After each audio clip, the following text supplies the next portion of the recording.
What's up, guys? I'm Joe. Today I'm going to talk about the new Benjamin Booker album, Witness.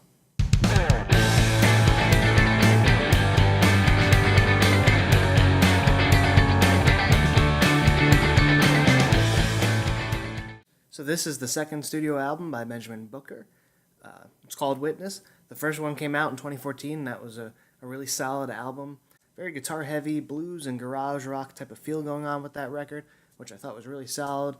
It was cool to hear a new artist in 2014 coming out with a very, dirty, kind of grungy garage type sounding album.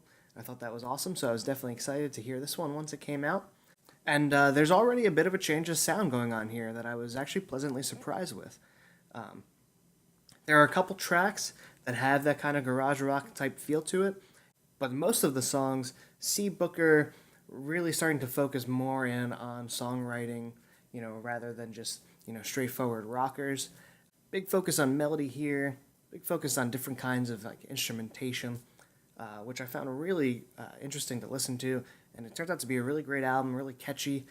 These songs will get stuck in your head after a few listens, that's for sure. The album opens up with Right On You, which is more of a straightforward rocker, more of what you would expect if you had listened to the first album. Just more of an upbeat, fun rock song. I really enjoy the chord progression going on in this one. The crunchy guitars, the garage rock type of feel. Just a great, fun way to open the record. And then the next song, Motivation, you start to see this change in sound a bit. Just a side note with this one, I was listening to this with headphones the first couple times, and the production on the beginning of this is so good, it's so clear. Like, it literally sounds like this acoustic guitar is in the room next to you. Like, I was sitting there listening, and I had to, turn for a second, because it sounds like there was acoustic guitar literally right behind me.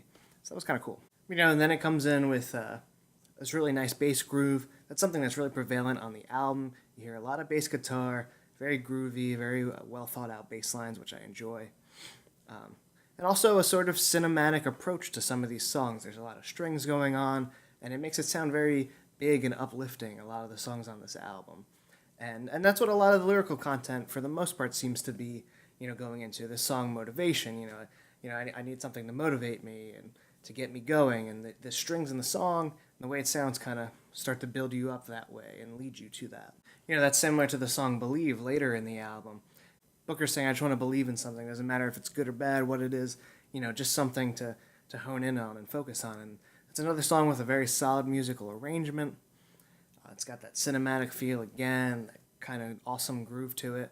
And just showing the focus in on melody on this album and coming up with catchy hooks and things like that. But definitely not in like a commercial kind of way. A lot of the sound on this album is very soulful, gospel sounding, harkening back to the 60s or the 70s, which is just really great to listen to. That comes in full force on the title track Witness, which has a kind of choir backing him up. The chorus is so catchy and the song is just so great. Definitely one of my favorites on the album, and you see Booker diving into some more heavier lyrical content on this song. There's some references to the struggles that are being highlighted by the Black Lives Matter movement, a lot of issues with police brutality and things like that. It's not overdone, it's tasteful, it's not going at you too strongly, but it is effectively getting his points across. All the while on top of this great instrumental and offering up a really great, catchy chorus. Definitely one that'll get stuck in your head. So that's a real highlight on the album for me. As far as instrumentation goes, another great one is the slow drag under. Very groovy, very catchy, hitting you with those awesome bass lines again, and that kind of choppy, like it almost sounds like a walking kind of guitar, if that makes any sense at all. But that's also a really fun track as well. Later on in the album, Booker picks up the pace again with Off the Ground. That starts off more in a slower kind of vein, and then before exploding into another awesome upbeat rocker for the second half of the song. Definitely really like that one. Got a lot of good garage rock type feel, much like the first album and the opening track on this one. Maybe the album lacks a little bit by not having as many, harder rocking types of songs on it. Most of the songs are that kind of mid-tempo feel to it, but that doesn't totally detract from the album for me. I think even the ones that don't totally stand out for me are still good songs, I wouldn't skip over them. This is definitely an album you can listen all the way through and totally enjoy. And overall, just a really solid record. Definitely one I'll be listening to throughout the year for sure. I'm going to give it a 3.5 out of 5. So if you like this review, you can check out more on my channel. Don't forget to subscribe. Leave a comment below. You know, if you like the album, if you didn't like the album, just, you just want to say something, be heard, totally fine by me. So yeah, that's it for this review. Thanks for watching, and I'll see you next time.